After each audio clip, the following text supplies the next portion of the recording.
राम जी को और हनुमान जी को काल्पनिक मानने वालों की देश में कमी नहीं है। लेकिन हम एक ऐसी घटना आज आपको बताते हैं जो रामलीला के दौरान हुई और हजारों लोग जिसके साक्षी थे, गवाह थे। ये घटना ये इलाहाबाद के आगे मध्य प्रदेश की जो सीमा है, वहाँ उससे पहले एक गांव पड़ता था। उस गांव का नाम था कलश नंदग्राम। तो उस गांव में एक व्यक्ति थे जो अपना रामलीला करते थे। रामलीला अपनी मंडली थी। उनका नाम जो था वो बाल बाल शिव शास्त्री था। लोग उनको शास्त्री जी कह के बुलाते थे। रामलीला रचाते थे और खुद जो है उसमें रामायण की चौपाइयाँ जो बीच बीच में थी वो अपना हारमोनियम के साथ बैठ के गाते थे बीच में। और जो कुछ उससे उनको मिल जाता था उसी से वो अपना जीवन निर्वाह कर रहे थे। भाई अच्छे और सच्चे जो आदमी होते हैं उनसे जलने वालों की दुनिया में कमी तो है नहीं कोई। उनसे भी कुछ लोग खुश नहीं थे।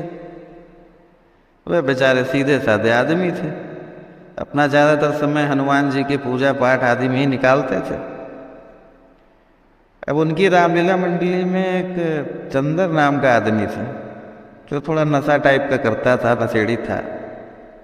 लेकिन उनके दूर के रिश्ते का कुछ लगता था तो वो उसको झेल रहे थे बस। एक दिन वो राम जी का अपना कुछ चढ़ावा वगैरह होएगा तो अपना नशे वशे के लिए चंदर उसमें से कुछ चोरी वोरी कर रहा था। तो शास्त्री जी देख लिए। अब देख लिए तो थोड़ा सर के ऊपर हो गई बात, तो अपना थोड़ा मार बोल के और भगा दिए कि भाई जाओ अपना काम देखो। अब भैया वो चला गया वहां से। एक दो दिन बाद वो लौट के आया। शास्त्री जी के हाथ पैर जोड़ा कि अब हम नहीं करेंगे, माफ़ कर दो। ऐसे ऐसे माफ़ी आपी मान मलवल करके। शास्त्री जी बेचारे सीधे आदमी थे। चलो बोले रख लो चलो। पर उनको क्या पता उनके मन में क्या चल रहा है। अब उनके तो मन में वो तो बदला लेने आया था वापस। उनको कौन सा माफ़ी अफी मांगना था, वो तो सिर्फ बदले के लिए वापस आया था कि बस शास्त्री जी को अब कैसे भी बेइज्जत करना है। अब भाई एक जगह रामलीला के हुई शुरुआत। शास्त्री जी अपना पहुंचे भाई मंडली के साथ वहाँ रामलीला करने के लिए। तो अब जैसे रामलीला में भाई कलाकार होते हैं, सब अपना काम वाम करते हैं। तो ऐसे ही जो था वो जो इनका रिश्तेदार वो था, चंदर इसका नाम था,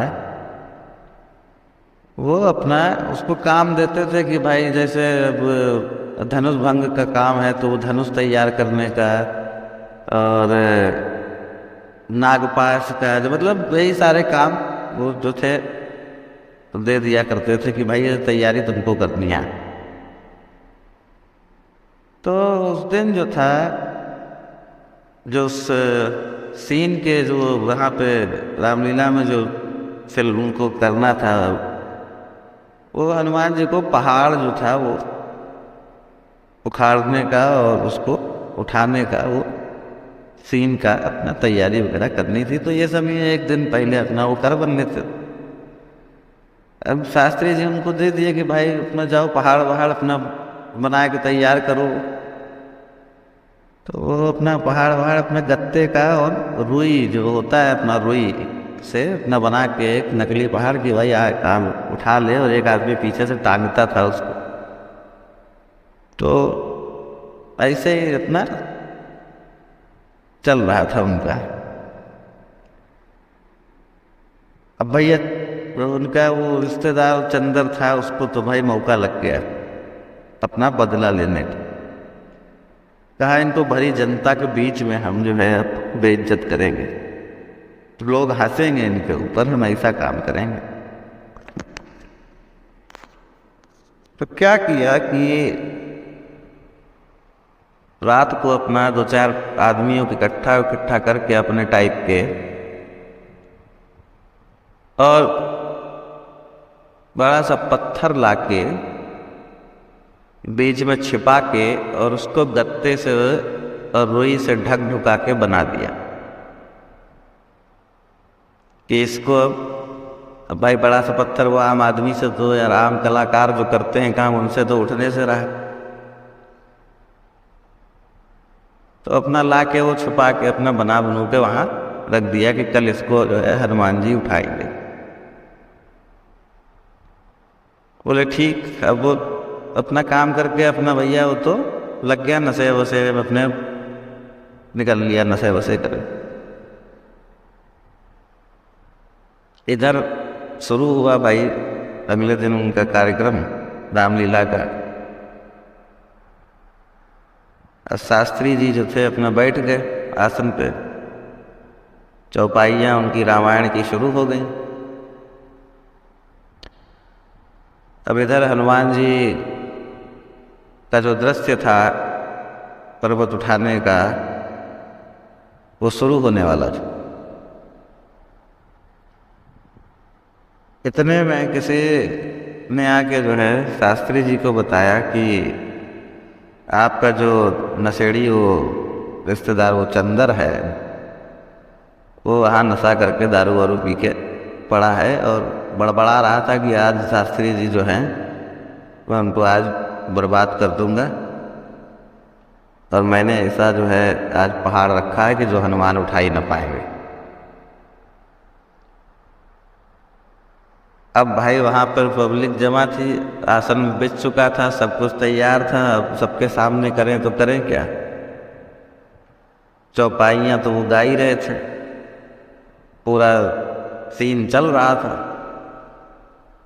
अब शास्त्री जी अब तक समझ तो गए कि अब आज तो जो है वो जो होना है वो तो होएगा ही,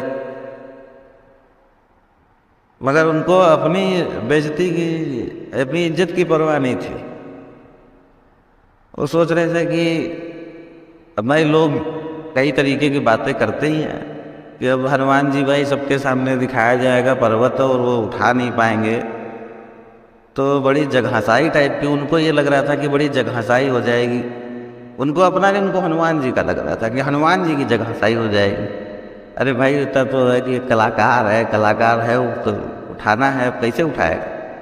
अगर उनको भाई अपना थोड़ा भाव था, उनको लग रहा था कि यार बड़ी बेइज्जती हो जाएगी हनुमान जी की, यह पर्वत नहीं उठा पाए, बताओ लोग हंसेंगे तो खैर वो है ही। अब उनकी चौपाइयाँ हारमोनियम पे चल रही हैं, दिमाग में ये भी चल रहा है, उधर सीन तो चल ही रहा है कि हनुमान जी पहाड़ के पास पहुंच गए हैं और पहाड़ को उनको जो है उठाना है। अब वो बिल्कुल जो है भाव विभोर के हम मन ही मन हनुमान जी को याद करते हुए चौपाइयाँ गा रहे हैं, और अब उनकी आंखों से आंसू जो है वो उस हारमोनियम के ऊपर टपकना शुरू हो गए थे। अब उनसे उनके दिल का जो दर्द था, जो भाव था, वो उनकी आंखों के रास्ते बाहर आना शुरू हो गया था, क्योंकि उनको पता था कि आज यहाँ जो है उनकी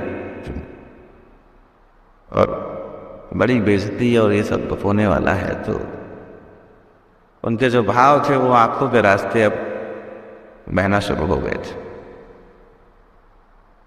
आंखों से आंसू गिरते जा रहे थे, मगर वो चौपाइयाँ अपनी बंद नहीं कर रहे थे। चौपाइयाँ वो बड़ी तेजी से उन्होंने गाना शुरू कर दिया था और पूरे भाव से वो गाए जा रहे थे। आंखें बंद कर ली थी और बस अब अगले ही मतलब जो क्षण में होने वाला है बस उसका इंतजार कर रहे थे।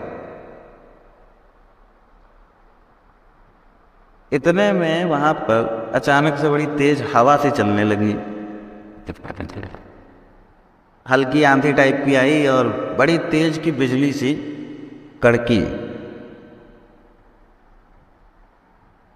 और बिजली इधर कड़की और उधर जो उनका वो दृश्य था जो चल रहा उसमें, इधर उन्होंने जैसे ही चौपाई गाई वैसे ही उधर हनुमान जी ने जो कलाकार कर रहा था रोल हनुमान जी का, उसमें पहाड़ को एक हाथ से उठा लिया था। पहाड़ उठ गया था और जय बजरंगबली के उद्घोष से पूरा माहौल बन गया था और जय बजरंगबली जय हनुमान के नारे वहां लगने लग गए थे और हनुमान जी ने उस पर्वत को उठा लिया था। सब हो गया, हनुमान जी ने पर्वत उठाया, शास्त्री जी देख रहे थे सब कि कैसे क्या हुआ। उसके बाद वहाँ से जब ये सब हो गया तो शास्त्री जी देखा, पर्वत के पास गए तो उन्होंने देखा ये तो सच में उठ ही नहीं रहा है, तो इसको उठाया कैसे। तो जो कलाकार जो हनुमान जी का रोल कर रहा था उसको उन्होंने बुलाया कि भाई उस कलाकार को बुलाओ जो हनुमान जी का रोल कर रहा था। तो लोग ढूंढ रहे कि वो कलाकार है कहाँ, जो हनुमान जी का रोल कर रहा था वो है कहाँ। तो बड़ी ढूंढ ढूंढ इधर उधर पूछताछ से पता पड़ा कि वो तो आया ही नहीं था। अजी वो कलाकार तो आया ही नहीं था।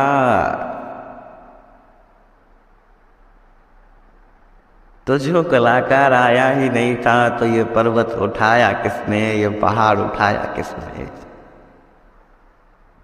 स्वयं साक्षात बजरंगबली रामलीला में अपनी लीला करके चले गए और शास्त्री जी की इज्जत भी बचाई। और शास्त्री जी उसके बाद पूर्णतः वैरागी होते थे।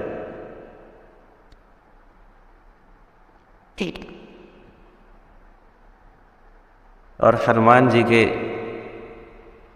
इस सहायता से इतना गदगद थे कि वो शब्दों में बयान नहीं किया।